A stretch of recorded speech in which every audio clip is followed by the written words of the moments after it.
Sebelum kita memulai kegiatan kita, ada baiknya kita menyediakan waktu untuk mendengarkan firman Tuhan.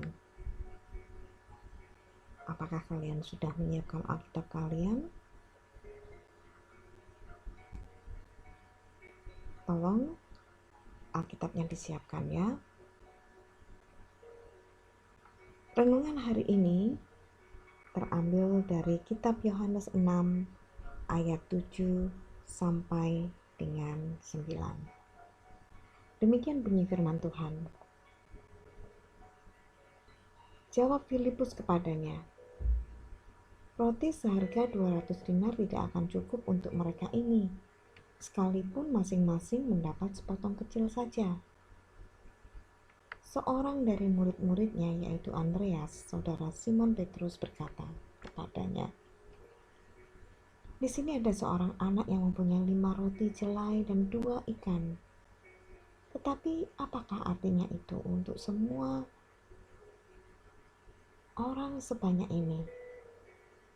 Demikian bunyi firman Tuhan. Renungan hari ini dengan judul Andreas dan Filipus.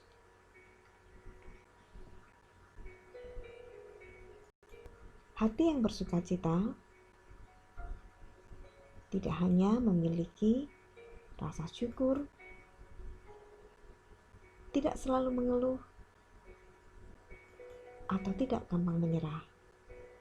Tapi masih ada lagi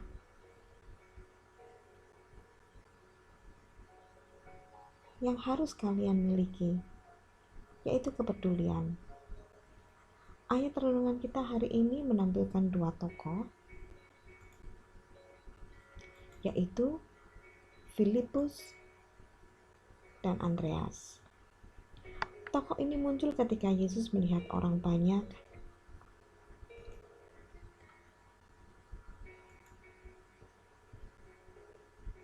membutuhkan makanan. 2 orang ini memberikan respon yang berbeda terhadap kepedulian Yesus mengenai kebutuhan orang banyak. Sebenarnya Yesus tahu apa yang harus dilakukannya saat itu. Tapi Yesus ingin mengatakan kepada murid-muridnya bahwa mereka pun harus memiliki pemikiran yang sama yang seperti Yesus pikirkan saat itu terhadap orang-orang yang selalu datang dan mengikut Yesus. Murid yang lain, Filipus, memberikan jawaban,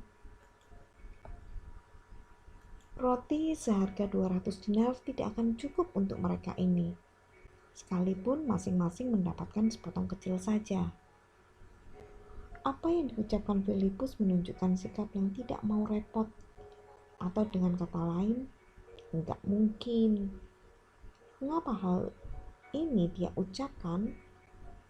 Filipus yakin bahwa tidak mungkin bagi dia untuk memenuhi kebutuhan orang banyak dalam waktu singkat.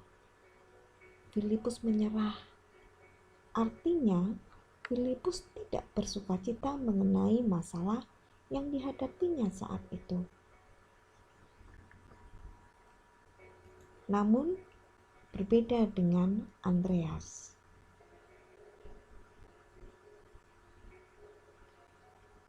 Andreas menyampaikan, di sini ada seorang anak yang mempunyai 5 roti jelai dan 2 ikan. Tetapi apakah artinya itu untuk orang sebanyak ini? Andreas masih punya pengharapan. Andreas tahu apa yang ada saat itu tidak mencukupi banyak orang. Karena Andreas punya keyakinan bahwa Yesus akan melakukan sesuatu terhadap informasinya, maka Andreas menyampaikan hal itu kepada Yesus. Jika Filipus patah semangat, maka Andreas tetap punya pengharapan. Artinya di saat yang sulit, Andreas memiliki sukacita untuk melakukan hal yang terbaik. Sesungguhnya Andreas dan Filipus memiliki kepedulian. Namun, bedanya salah satu dari mereka memadamkan sukacita dalam hatinya dengan menyerah. Hal yang bisa kita dapatkan dari renungan kita hari ini adalah